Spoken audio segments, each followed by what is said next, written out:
Hey everybody, this is Cadroll Hunter and we're back and we are hunting the toughest of foes in Canadian coin roll hunting, and that is dimes.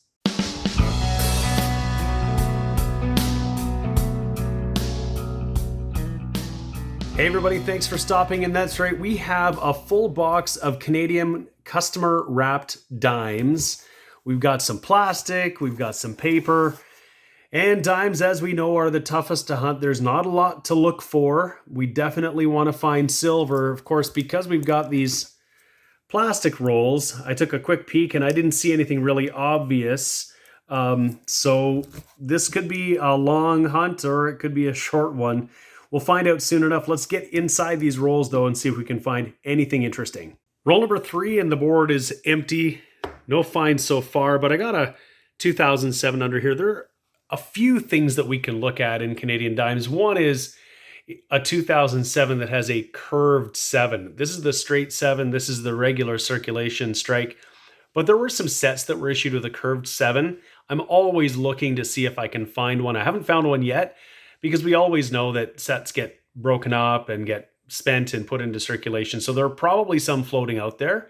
And that's one of the things that I can look for. And it helps me keep dimes interesting, because outside of silver, there's not a lot to look for. And speaking of things to look for, this is one of the things you can look for in Canadian dimes. This is one of the very few commemorative dimes that we have. This is a 2001 Year of the Volunteer. And so you can see it's got a very different design than the Blue Nose schooner that's on the regular Canadian dime. And this one actually appears to be in pretty good shape. Usually they're pretty rough. This is from 2001, so they've been out there for a while, but this one's not looking too bad. The other commemorative we can find is the 2017 Wings of Peace. And if I find one of those, I'll pull that up too, because it's one of the only other designs we'll find outside of the schooner that we see on all of the other dimes. I'm in roll number 4, and I've just pulled up that Year of the Volunteer dime that we found a little while ago. I noted this when I was looking at it, some interesting marks along the rim above the design where you can see the volunteers' heads. I didn't mention anything because I thought it was maybe dirty, but when I just pulled up this next one I'm going to show you, it looks like we've got some die chips of some sort that's there. It's a raised element, so it's not a scratch in it. It's basically what might have been a chip in the die that's filled in with the metal. You can see it in some of the same spots where we saw these, what looked like maybe stress marks that might have been left in the die. I wonder if this might have been the early stage of some kind of die deterioration or a chip that would have preceded something like this. I think I'll take a look and see if we get any of these other Year of the Volunteer to see if they have any of these same kind of chips or marks. Something we can look at. I'll set this aside and we'll take a peek if we find any more. We're in roll number 5 and we have found one of the 2017 Wings of Peace here. So you can see a stylized bird, and it almost looks like the wings are like a stylized maple leaf. And the obverse is somewhat different. It's got a little bit of a different Royal Canadian Mint mark on it. And just the Elizabeth II and DG Regina are a little bit different too. But that's the other commemorative that we can find in modern Canadian dimes. Roll number 6, and we have found us a really nice looking 1986. I would say that this is in a mint state here, if I can get it to focus in. That is really gorgeous. So we'll put that aside on our board. It's really our first find of the day. I've got a few more of those Year of the Volunteer, and I'm finding the same sorts of things. And I looked on the Coins in Canada website, and it appears that there are some pretty common die markings that we can find, lines or errors sort of around the Canada and around the areas that we looked at. So it's probably not rare or valuable, but something interesting to look at. Roll number 9, and we're going to have our first foreign find of the box. It's a US dime, and it's going to be a 2012 out of Denver. Same roll, and we got another one. It's a 2018, this time from Philadelphia. Roll 10, we got a 1968. It's got the Ring of Death on it, but because it's a 68, we always got to check to see if it's going to pass the nickel or fail the silver test. And it didn't pass. That one is nickel for sure. It was magnetic, so it's not the silver 68. Roll number 11 will give us our third US dime of the hunt. And this one is a 2013 out of Denver. I've got roll 12 in my hand, and we're definitely going to have a find in here because there is a pretty thick coin, a pretty wide edge on this guy. So we'll have a foreign coin in here. That might be British. We'll find out. Yeah, I got the roll here, and nope, this is going to be a Mexican.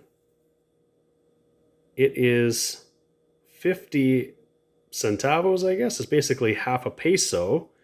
This one is from 2012. That's interesting. Absolutely. Well, it's another find for the board. Our second foreign country. We've got a good chunk of North America represented here now. Well, I've pulled a 2002 out of this roll, and I guess I'd be remiss if I didn't acknowledge that this is another commemorative that you can find. So this dime here is the same design as our other modern Canadian dimes, but notably absent is the date from the reverse. If I flip it over, you'll see that the date is on the obverse saying 1952 to 2002, and this is commemorating the 50th year of Queen Elizabeth's reign. Roll 14, US dime number 4 of the hunt, and this one is a 99D. Roll 15, and it's going to give us another US dime in the box. This one is a 1981 Philadelphia. Same roll, just a little further back. You can see we've got a broad struck US dime. It's a little bit off center. You can see how the rim on the top is a lot thicker than it is on the bottom right, which has caused the date to wear away. It looks like it's a 2006P.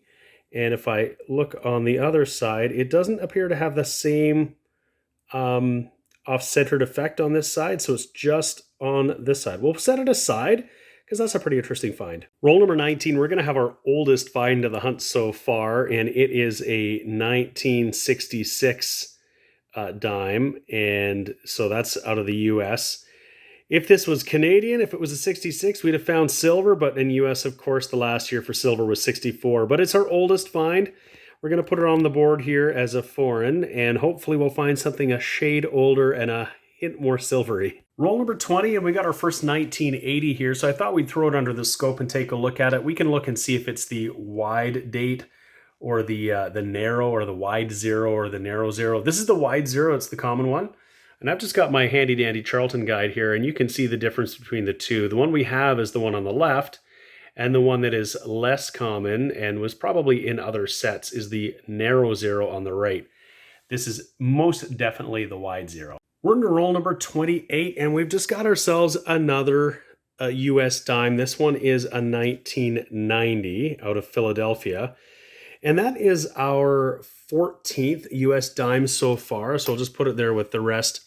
And that means we're on pace for my average number of US finds. I'm getting about 26 or 27 a box.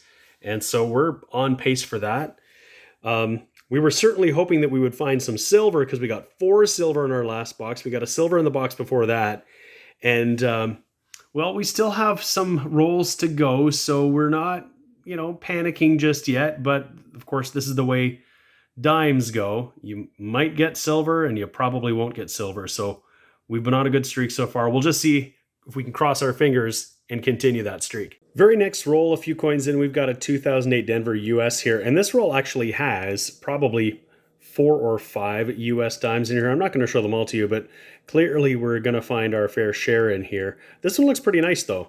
So we'll set it aside, we'll put it in there. I'll check it against my album and see if it's one that I need. And but I'll keep looking through the rest here. We're already into roll number 34, and I bring you in because we found something different and interesting here. We found a Swiss coin. So you can see it here. I didn't notice from the edge because it's reeded like the other ones, and it's about the right size of a dime. But this is a half franc from 1980. So that's a pretty fantastic find. I don't think I've found a Swiss half franc in a dime hunt before, so that's a first for me. But we'll put it on the board with our other foreign finds. We've got that Mexican half peso, and we've got a bunch of US dimes. That's pretty awesome. Roll number 41, and I just found this coin, and as I always do, I just flipped them over to see what it was. And this is what I saw. I didn't know what I was looking at, and it looks like somebody's done something to this coin. It's sort of three-dimensional. It almost looks like something's either been melted onto it and dripped onto it, or something has been, there's been some kind of a chemical reaction or something. It's really strange. I don't know if you've ever seen anything quite like this. I put it under the scope and I can see it is a 2009, so it's nothing old or crazy, and I could obviously see that by the obverse. But we'll put that aside on the board because that's something I haven't quite seen before. Well, we're getting down to the end of it here. I'm in roll number 49, and I'm just bringing you in because we got another 1968, and it's not looking very silvery. We're just going to confirm it because we check every time, and no, this one is nickel, so we got a little bit of this roll left, and we got one more to go. If I don't find anything in that roll, I'll be back with a wrap-up. Well, we're just at the end of that same roll, and we got another 1968, and I haven't put the magnet to it yet. It looks like it is nickel, but it's in pretty decent shape for 1968. So I'm going to set this aside, but before I do that, of course, I'll put that down, and we will test it to be sure, and it is definitely nickel.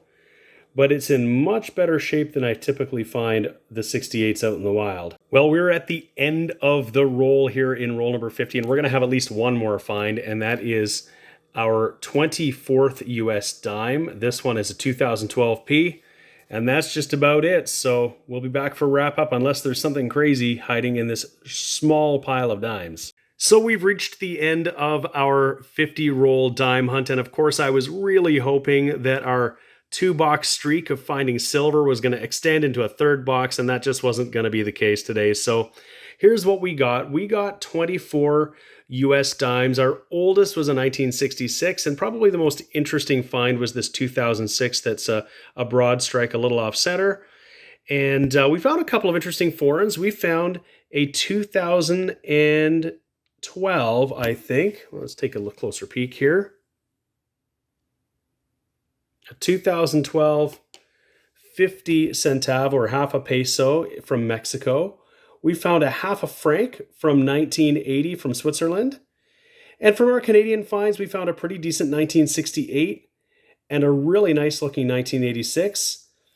And in the interesting pile, we found this, well, kind of destroyed 2009. I'm not sure what happened to that. And we did look through a bunch of these 2001s, and we found some interesting things on the dies along the top.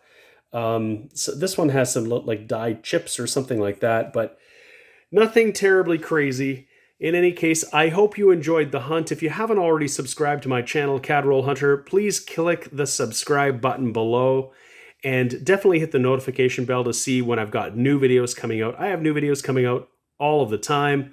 Thank you so much for watching, and I really hope to see you again here soon.